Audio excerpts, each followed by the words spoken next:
State जो होती है उसके 2 पहलू होते हैं। एक उसका पहलू होता है जो वेलफेयर का पहलू होता है और दूसरा उसका पहलू जो होता है वो कोएर्सिव पहलू होता है। स्टेट के अंदर जो खतरात होते हैं और स्टेट के जो बाहर खतरात होते हैं वो दोनों से उनको बचाना होता है। इसके लिए भी स्टेट का जो कोएर्सिव एस्पेक्ट होता है, बाज़ औक़ात स्टेट जो है वो अपनी ताकत का इस्तेमाल करती है और वो ताकत का इस्तेमाल जो है वो एक्चुअली उस स्टेट के मफ़ाद में होता है। आज मैं अ, एक जनरल सा मौज़ू है लेकिन बहुत ही इम्पोर्टेंट इस हवाले से कि आजकल पाकिस्तान के अंदर जो सियासी हलकों में और अवामी हलकों में जो डिबेट्स होते हैं, उनमें ये एक कुछ जो टर्मिनोलॉजी इस्तेमाल होती है, जो इस्तिलाहें इस्तेमाल होती हैं वो कुछ ऐसे कांसेप्ट्स से माख़ूज़ हैं कुछ ऐसे तसव्वुरात से माख़ूज़ हैं, जिनकी तफ़हीम जो है वो बहुत ज़रूरी है। यानी एक बाख़बर एक शहरी की हैसियत से और एक ज़िम्मेदार शहरी की हैसियत से इन तमाम जो सियासी तसव्वुरात हैं बुनियादी, यानी सियासियात के जो बुनियादी तसव्वुरात हैं, उनसे आगाही और उनके बारे में जो वज़ाहत है वो बहुत ज़रूरी है। आजकल सियासी बहसें हो रही हैं, उनमें रियासत के बारे में बहुत कुछ बोला जाता है और बल्कि आजकल तो कोई भी चीज़ हो, वो हुकूमत की तरफ से हो रही है या किसी इदारे की तरफ से हो रही है,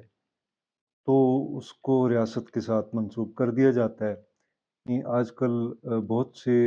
जो इस्तिलाहात हैं और जो कांसेप्ट हैं, उनको रियासत का मुतरादिफ बनाकर पेश कर दिया जाता है, जिससे ज़ाहिर है ये ख़ुद एक मुग़ालता है और इससे फिर कई मुग़ालते भी जन्म ले सकते हैं और लेते हैं। उसकी वजह से कन्फ्यूजन पैदा होता है और ज़ाहिर है मसाइल पैदा होते हैं, गलतफ़हमियाँ पैदा होती हैं और जिसका असर जो है वो ज़ाहिर है मुल्की सालमियत पे भी होता है और सियासत पे भी होता है और कौमी ज़िंदगी जो है हमारी उस पर भी और सोसाइटी के अंदर कुछ ऐसे फ़िक्री रुझानात पैदा हो जाते हैं कि जो बजाय हमें किसी मुस्बत समत में लेके जाने के वो मसाइल की तरफ लेके जाते हैं। एक आपने सुना होगा एक परवेज़ मुशर्रफ के दौर में एक वकला तहरीक चली थी और उसमें अ, उस तहरीक में उसके जो रहनुमा थे चौधरी एतज़ाज़ अहसन, उनकी एक नज़्म बड़ी मशहूर हुई थी और उस नज़्म का उन्वान था और उसका एक मिसरा भी था कि रियासत होगी माँ के जैसी। अब ये नज़्म एक यानी इसके जो मिसरे थे और इसका जो थीम था वो ये एक एक तरह की गिलामंदी है इस नज़्म में कि रियासत के बारे में तो ये कहा जाता था कि रियासत तो माँ की तरह होगी और रियासत के जो शहरी हैं और जो लोग हैं, पॉपुलेशन है, वो उसी तरह लाडले होंगे जिस तरह के एक माँ के बच्चे लाडले होते हैं या माँ अपने बच्चों से प्यार करती है। अब रियासत के जो किरदार है, उसकी जो हैसियत है, उसके हवाले से ये एक नैरेटिव बन गया था, ये एक पॉइंट ऑफ व्यू बन गया था जिसको लोगों ने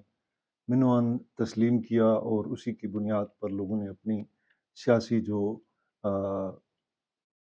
मनसूबाबंदियाँ होती हैं और सियासी जो अपने उनके अफ़कार होते हैं या उनकी जो सरगर्मियाँ होती हैं, उनकी इमारत इसी पर उस्तवार करना शुरू कर दी। अब इस बात पर हम गौर करेंगे कि ये रियासत जो है ये माँ की तरह होती है या नहीं होती।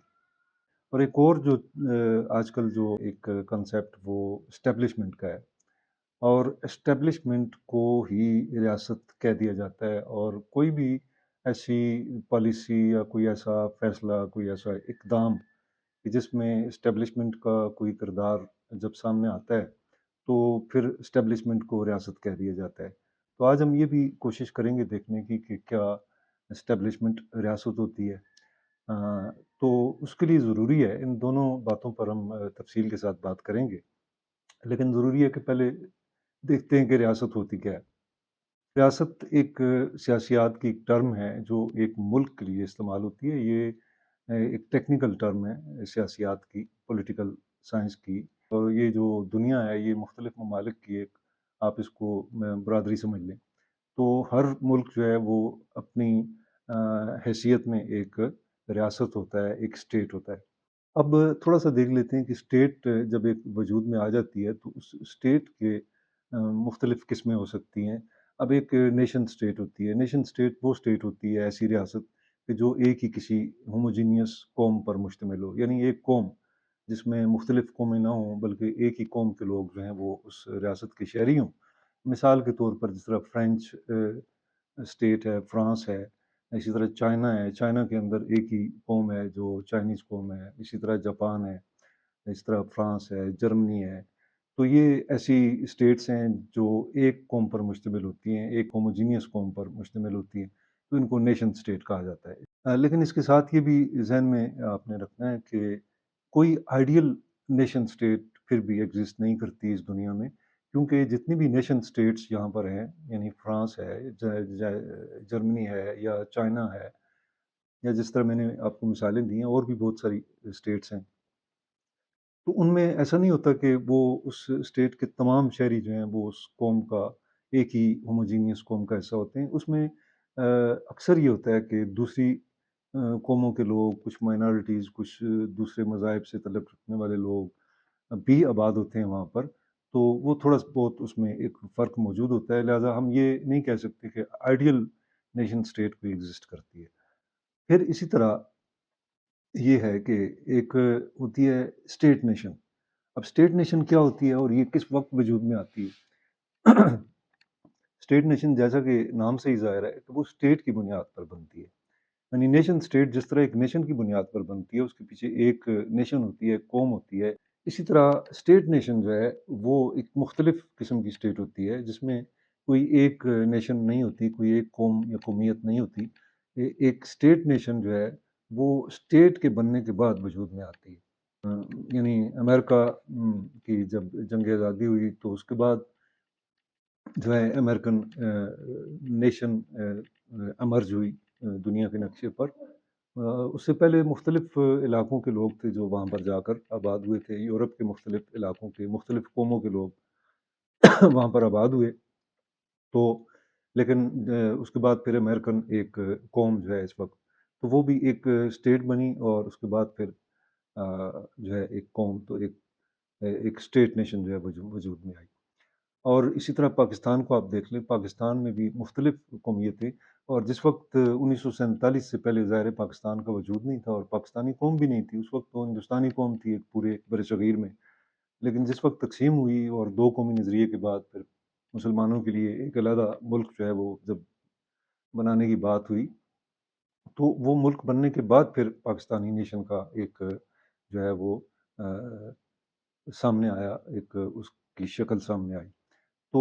इस बुनियाद पर हम पाकिस्तान को भी एक स्टेट नेशन कह सकते हैं। तो अब हम आते हैं इस बात पर कि जो स्टेट होती है वो अ उसके बुनियादी जो पहलू कौन-कौन से होते हैं। तो हर स्टेट वो नेशन स्टेट है या वो मल्टीनेशन स्टेट है या वो स्टेट नेशन है, तो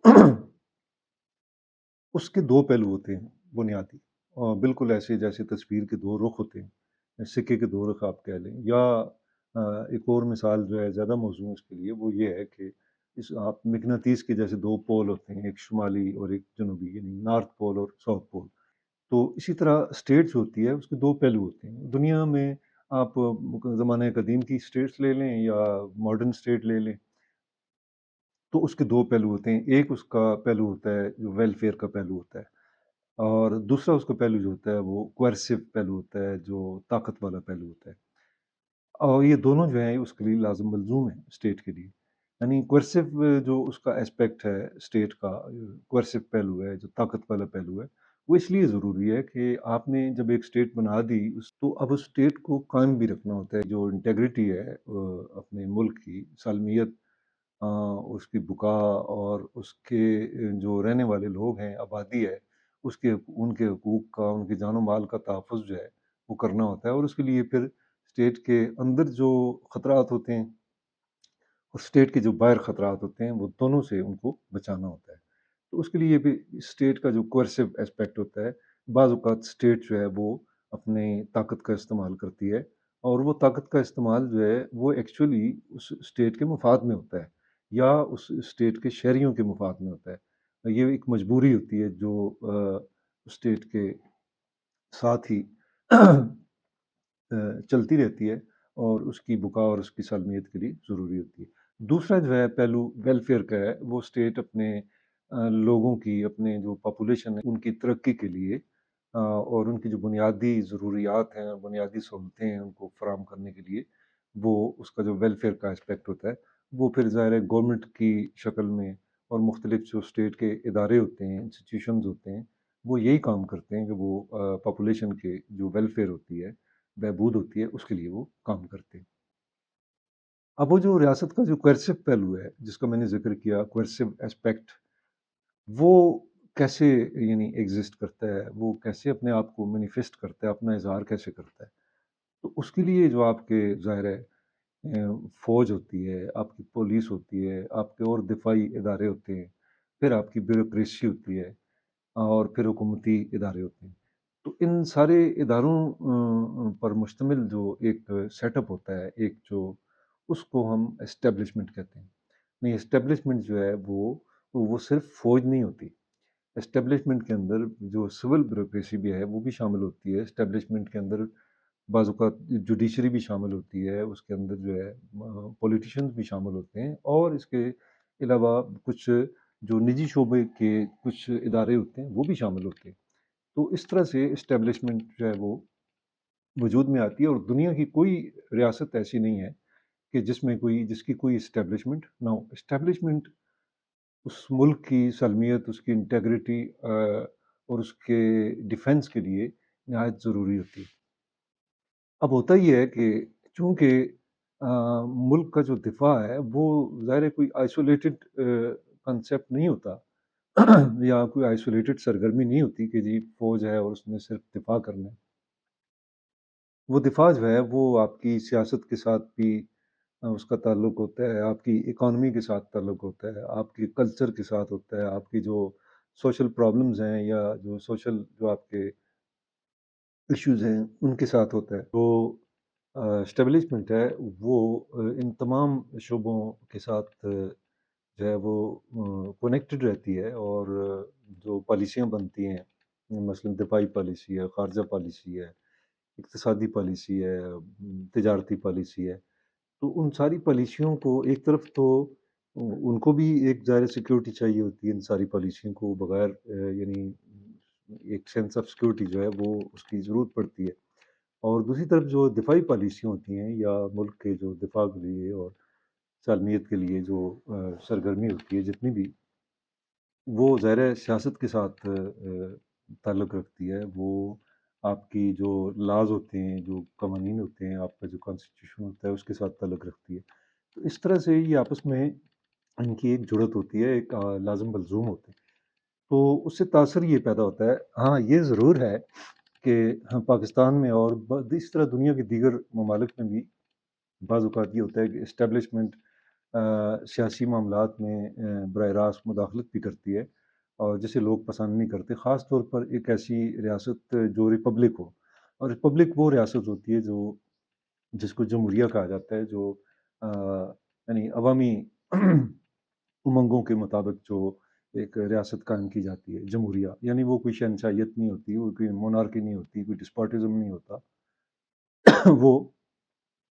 एक जमहूरिया होती है। तो जमहूरिया जो रिपब्लिक्स होती हैं, उनमें जब अ, बाज़ औक़ात जिस वक़्त सियासी मामलात में जब एस्टेब्लिशमेंट की तरफ से मुदाखलत की जाती है, तो उसे पसंद नहीं किया जाता, बल्कि उसके खिलाफ मुज़ाहमत भी होती है। तो वो लोगों का एक ज़ाहिर है डेमोक्रेटिक राइट होता है, जमहूरी हक होता है। लोग करते हैं, उस पर अपनी तहफ़्फ़ुज़ात का भी इज़हार करते हैं, उसकी मुखालफत भी करते हैं, वो तो ठीक है। लेकिन ऐसा बहुत कम होता है, कभी-कभी होता है। लेकिन अब जहाँ तक पाकिस्तान का ताल्लुक है, तो पाकिस्तान में अब एक अरसे से ये एक फ़ैशन बन चुका है कि एंटी एस्टेब्लिशमेंट हो जाना, यानी हर मामले में जो है एस्टेब्लिशमेंट की मुखालफत करना और उसको ज़िम्मेदार ठहराना। ये इसके पीछे भी बहुत सारी वजूहात हैं। इसमें ऐसा नहीं है कि सिर्फ़ जब मार्शल लॉ लगाया जाता है, तो लोग उसकी मुखालफत करते हैं। اور جو بہت سارے اقدامات ہوتے ہیں ان میں بھی ایک ایسی بدگمانی پیدا ہو جاتی ہے کہ لوگ اسٹیبلشمنٹ کی مخالفت کرنے لگتے ہیں۔ ایک زمانہ تھا جب 60s اور 50s اور 60s کا زمانہ تھا پاکستان میں بھی، اس وقت یہاں پر کمیونسٹ پارٹی بھی تھی اور کمیونسٹ پارٹی کے جو لوگ تھے ان کا نظریہ انقلاب کا تھا، وہ انقلاب لا کر وہ سوشلزم لانے کا ایک پروگرام تھا۔ گو کہ وہ پارٹی اتنی مضبوط نہیں تھی لیکن جو لوگ تھے وہ ایکٹیو تو تھے، تو اسی کے نتیجے میں یہ ہوا کہ جو حکومت کی طرف سے ان لوگوں کو ففتھ کالمسٹ کہا جاتا تھا، اور وہ اس زمانے کے اینٹی اسٹیبلشمنٹ ہوتے تھے، یعنی جس سے اسٹیبلشمنٹ کو خطرہ ہوتا تھا کہ یہ انقلاب لانے کی کوشش کریں گے اور اس سے موجودہ جتنا سیاسی اسٹرکچر ہے وہ ختم ہو جائے گا۔ تو ایک اس خدشے کے وجہ سے ان لوگوں کے خلاف کاروائیاں بھی ہوتی تھیں اور انہیں ففتھ کالمسٹ کہا جاتا تھا۔ لیکن اس وقت ففتھ کالمسٹ جو ہوتے تھے وہ ایک نظریاتی سطح پر ایک کوشش کر رہے ہوتے تھے ایک متبادل سیاسی نظام لانے کی، لیکن آج کی جو اینٹی اسٹیبلشمنٹ جو رجحانات ہیں وہ بالکل مختلف ہیں، یعنی یہاں پر چیزوں میں فرق جو روا رکھنا چاہیے وہ نہیں رکھا جاتا۔ یعنی آج کل فوج کی مخالفت کو اینٹی اسٹیبلشمنٹ کا نام دیا جاتا ہے، حالانکہ اسٹیبلشمنٹ جو ہے اس میں نے جیسے پہلے کہا کہ اس میں بہت سارے ادارے ہوتے ہیں، بہت سارے مختلف انسٹیٹیوشنز کے لوگ ہوتے ہیں اور وہ مل کر پھر اپنی پالیسیز بناتے ہیں اور وہ ضروری ہوتی ہیں اسٹیٹ کی سیکورٹی کے لیے، اسٹیٹ کے ڈیفنس کے لیے۔ لیکن وہ فوج کو نشانہ بنانا، اب آپ ریسنٹلی دیکھ چکے ہیں کہ پاکستان کی بڑی سیاسی جماعتیں جو ہیں جس طرح مسلم لیگ نون ہے، پیپلز پارٹی ہے اور کچھ مذہبی جماعتیں ہیں، وہ وقتاً فوقتاً فوج کے سیاسی کردار پر سوال بھی اٹھاتی ہیں، اعتراض بھی کرتی ہیں۔ مسلم لیگ والے نواز شریف صاحب بھی کرتے رہے، زرداری صاحب بھی کرتے رہے، لیکن وہ ایک تحفظات کی بات ہوتی ہے کہ جس وقت وہ ایک خدشہ یہ ہوتا ہے کہ آ، سیاسی معاملات میں براہ راست مداخلت ہو رہی ہے اور اس سے کچھ سیاسی حقوق جو ہیں وہ متاثر ہو رہے ہیں، تو اس وقت وہ تنقید کرتے ہیں۔ لیکن پچھلے چند سالوں میں تو کچھ ایسے منفی رجحانات سامنے آ چکے ہیں کہ اینٹی اسٹیبلشمنٹ ہونے کے نام پر اس اینٹی اسٹیبلشمنٹ کی آڑ میں جو ملک کے دفاعی ادارے ہیں، خاص طور پر جو فوج ہے اور دفاعی ادارے ہیں دیگر، ان کو نشانہ بنایا جا رہا ہے، اور یہ اس اینٹی اسٹیبلشمنٹ سوچ کی آڑ میں جس کا کوئی جواز نہیں ہے۔ اور اب وہ میں آتا ہوں اس بات پر کہ ریاست ہوگی ماں کے جیسی، ریاست ماں جیسی ہو سکتی ہے یا نہیں؟ اب ریاست کے بارے میں ماں کا جو کنسیپٹ ہے وہ ہندوستان کے اندر اور پوری دنیا میں، جسے ہمارا ملک ہے اس کو ہم اپنی مدر لینڈ کہتے ہیں۔ مدر لینڈ کا تصور جو ہے یہاں پر خاص طور پر ہندوستان میں موجود ہے، یہ جو دھرتی ہوتی ہے جس پر ہم رہ رہے ہوتے ہیں، یہ ماں کی طرح ہوتی ہے، دھرتی ماں کی طرح ہوتی ہے، اس میں کوئی شک نہیں ہے، اور اس دھرتی کے لیے لوگ اپنی جانیں بھی قربان کرتے ہیں۔ لیکن ریاست کا جو حیثیت ہے اور ریاست کا وجود جو ہے اس کو ماں سے تشبیہ دینا جو ہے یہ میرا خیال یہ ہے کہ یہ کوئی مناسب بات نہیں ہے، یہ ایک مغالطہ ہے۔ ریاست ماں کی طرح نہیں ہوتی، اور ریاست جو ہے وہ باپ کی طرح بھی نہیں ہوتی۔ جب باپ سے ہمارے معاشرے میں ایک سختی کا وہ کنسیپٹ جو ہے وہ منسوب کیا جاتا ہے، وہ جیسے کہتے ہیں کہ اچھا باپ وہ ہوتا ہے جو اپنی اولاد کو سونے کا نوالہ دے لیکن نظر شیر کی رکھے۔ تو ریاست جو ہے وہ اس میں یہ دونوں چیزیں شامل ہوتی ہیں، وہ ہمیشہ ماں کی طرح نہیں ہوتی یا وہ ہمیشہ باپ کی طرح بھی نہیں ہوتی۔ وہ ایک آپ ریاست کو لوگوں کا مربی آپ کہہ سکتے ہیں، وہ لوگوں کا اپنے جو اس ریاست کے شہری ہیں، وہ جو لوگ ہیں جو اس ریاست کے اندر رہ رہے ہوتے ہیں، ان کی جان اور مال کا تحفظ اور ان کی جو بنیادی ضروریات ہیں، جو بنیادی ان کے جو سہولتیں ہیں ان کا خیال رکھتی ہے، اور جس وقت کوئی ایسا خطرہ ہو پھر اس خطرے سے نمٹنے کے لیے وہ سختی بھی کرتی ہے۔ تو یہ نرمی اور سختی کے دونوں جو کنسیپٹ ہیں یہ ریاست کے اندر موجود ہوتے ہیں۔ تو ریاست کبھی ماں کی طرح ہوتی ہے اور کبھی باپ کی طرح ہوتی ہے، یا آپ یہ کہہ سکتے ہیں کہ وہ بالکل ماں یا باپ کی طرح نہیں ہوتی، وہ ایک مربی کی طرح ہوتی ہے۔ تو اس لیے ریاست کو اور پھر جو آج کل ایک رواج ہو گیا ہے کہ کوئی بھی کام جو ہے اگر آپ کی مرضی کا ہو رہا ہے تو وہ ٹھیک ہے، اور اگر وہ آپ کی مرضی کے خلاف ہو رہا ہے تو اس کا الزام آپ فوراً ریاست پر لگا دیتے ہیں، اور ریاست پر لگانے کا مطلب یہ ہے کہ آپ وہ اسٹیبلشمنٹ پر، اور آج کل اسٹیبلشمنٹ بھی نہیں بلکہ آج کل اگر وہ الزام لگاتے ہیں تو وہ آپ دفاعی اداروں پر لگا دیتے ہیں، جس کا کوئی جواز نہیں ہے۔ یہ ایک انتہائی غیر ذمہ دارانہ ایک رجحان ہے، اور اس کو ختم ہونا چاہیے، اور یہ اس لیے پیدا ہوا ہے کہ جو ہمارے فکری اور سیاسی مغالطے ہیں ان کی وجہ سے یہ پیدا ہوا ہے۔ کسی بھی ریاست کا جو ایک سیاسی جو اس کا اسٹرکچر ہوتا ہے، اس کے ادارے ہوتے ہیں، پارلیمنٹ ہے، اور صوبوں کی اسمبلیاں ہیں، اور صوبوں کے مختلف محکمے کچھ ادارے مرکز کی سطح پر کام کرتے ہیں، کچھ صوبائی سطح پر ادارے کام کرتے ہیں۔ وہ سب کی ذمہ داریاں اور ان کی جو ڈیوٹیز ہیں، رسپانسبلٹیز ہیں، وہ آئین میں وہ ڈیفائن ہو چکی ہیں، اور ان کے مطابق ہی وہ ادارے کام کرتے ہیں۔ تو اب جو حکومتی اقدامات ہوتے ہیں، اب اگر کسی سیاسی پارٹی کو یا اس کے جو کارکن ہوتے ہیں ان کو اگر کسی حکومتی پارٹی کے سیاسی پارٹی کی پالیسیوں کے ساتھ اگر اختلاف ہے، یا وہ اس کی مخالفت کرتے ہیں، تو اس کا مطلب یہ نہیں ہونا چاہیے کہ وہ ریاست کو مورد الزام ٹھہرائیں۔ ریاست تو ایک سپریم ادارہ ہے، یعنی جس کو آپ سپریم سٹرکچر کہتے ہیں، آپ کے جو ملک کا ہوتا ہے، آپ اس کو کبھی بھی نشانہ نہیں بنا سکتے، آپ اس پر انگلی نہیں اٹھا سکتے، آپ اس پر جو ہے وہ ہاتھ نہیں اٹھا سکتے۔ اگر آپ اس پر ہاتھ اٹھائیں گے، آپ اس پر انگلی اٹھائیں گے، تو اس کا مطلب یہ ہے کہ آپ اس ریاست کی وہ جو the very existence of that state ہے، یو آر گوئنگ